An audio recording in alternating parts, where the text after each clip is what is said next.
안녕하세요. 뉴스와 사람들입니다. 중국을 국빈 방문한 이재명 대통령이 올린 이 사진을 보면서 역시 천재명이라는 말이 저절로 나오는 건 트럼프에게도 했던 치밀함과 젠프 특유의 유쾌함 그리고 진정성이 보여서입니다. 지난 경주에서 열린 한중 정상회담에서 사람들을 놀라게 한 이재명 대통령의 농담이 있었지요. 这个是去年我们小米生产的旗舰手机，里面它这个面是韩国的产品，这个曲面是韩国的产品。 디스플레이는 한국 제품입니다. 小米， 샤오미. 这是给您和夫人， 통신보안은 잘 됩니까? 这个通信保安怎么样啊？非常好。看看有没有后门。 뒷문 있는 还有 장 卫星电 확인해 话。 보시죠. 이어 중국 CCTV와 인터뷰에서 이재명 대통령은 시진핑에 대한 언급에서 또 이 에피소드를 소환합니다. 제가 시 주석님을 직접 만나 뵈면서 든 느낌은 정말 든든한 이웃이다. 함께 할 수 있는 정말 도움되는 이웃이 될 수 있겠다 이런 느낌이 들었습니다.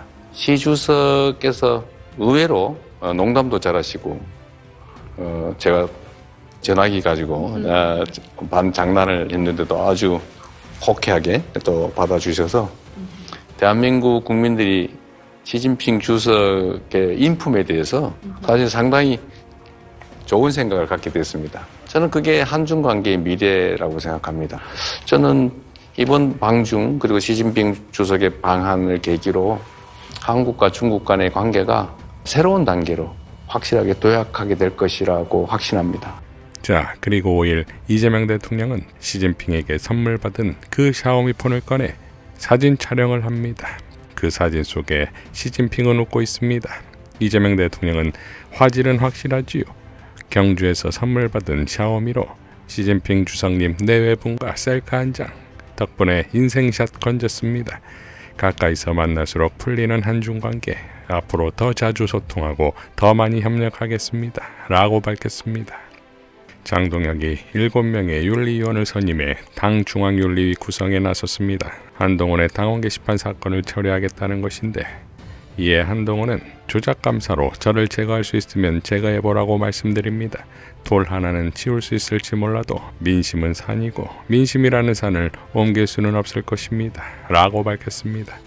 자, 장동혁과 한동훈의 상황에 대해 홍사훈 쇼에 출연한 최강욱 변호사는 이렇게 발언했습니다.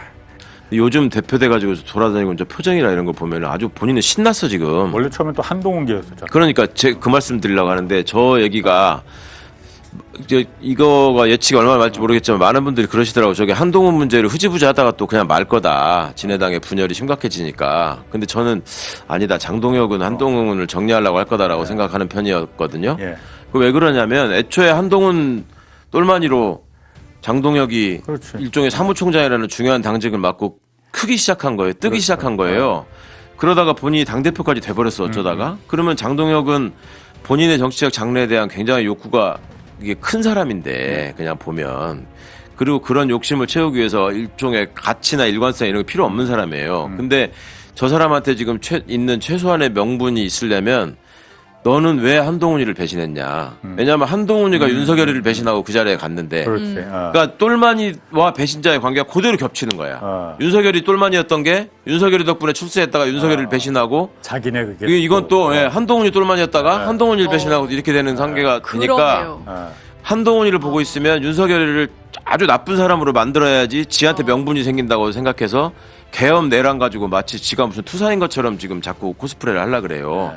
장동혁도 그렇게 할 수밖에 없을 거다. 한동훈이가 배신자고 이상한 놈이고 수준이 하라고 만들어야지만 본인도 무슨 여지가 있는 거지. 그 배현진 하는 모습을 봐도 똑같잖아요. 온 데 가서 붙었다가 거기에 배신하고 나면 그 사람을 막 홍준표한테 하는 거 봐봐. 배현진 키워준 사람이 홍준표야.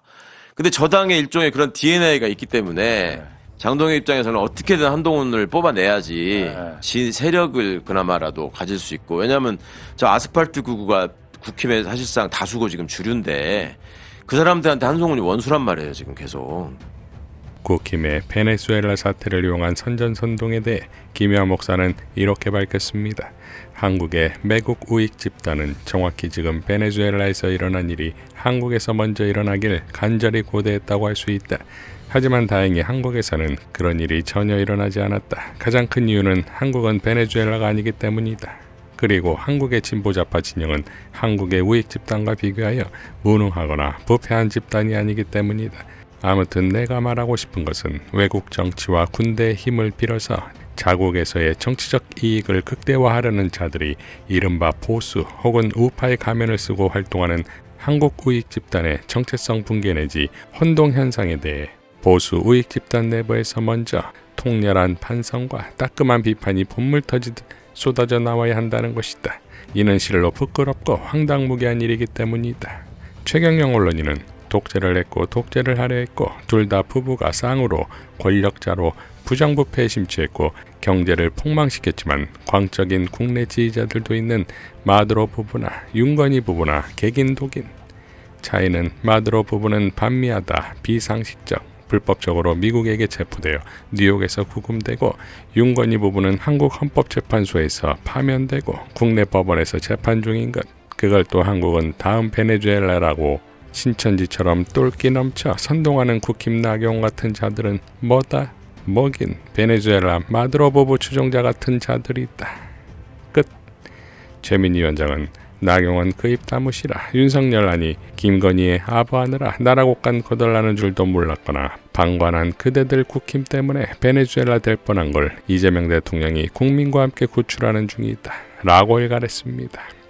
자, 5일에 예정된 법사위 회의가 취소되자 나경원은 법사위가 민주당 인민회의냐며 발광하는데 이런 나경원에게 박은정 의원은 추미애 법사위원장님과 광주의 박균택 의원님 모친상 상가에서 조문하고 기차를 타고 상경하는 길입니다. 나경원 등 국민의힘 법사위원들이 오늘 법사위가 열리지 않은 것을 무척 아쉬워하는 보도를 봤습니다. 그토록 법사위 회의에 진심인지 몰랐습니다. 하루라도 법사위를 들먹이지 않으면 정치가 안 되는 것입니까? 법사위 동료인 박균택 의원님 모친상 조문은 하고 그러시는 걸까요? 국민들이 2차 종합특검에 관심이 없다고요? 국민의 과반수 이상이 3대 특검 수사가 미진하다고 추가 특검에 찬성하고 있습니다. 국민의힘은 도대체 어느 나라 국민들을 보고 정치하는 것입니까? 지금 나경원 등 국민의힘 법사위원들이 내세우는 지난 윤석열 정치검찰이 조작 기소한 대장동 사건, 서해 공무원 피격 사건 항소 포기에 대해 윤석열을 대신하여 사과는커녕 그걸 특검하자는 것은 인간의 도리를 포기한 건지 묻습니다. 법사위는 이번 주 내 곧 회의를 열어서 2차 종합특검법, 통일교 신천지 특검법을 심사할 것입니다. 윤석열 내란 정권하의 비리와 사이비 종교들의 정치농단에 대해서도 끝까지 단지할 것입니다. 라고 밝혔습니다. 나경원이나 한동훈이나 깐죽거리지 말고 차분히 기다려가 아니겠습니까? 이상 뉴스와 사람들이었습니다. 시청해 주셔서 감사드립니다.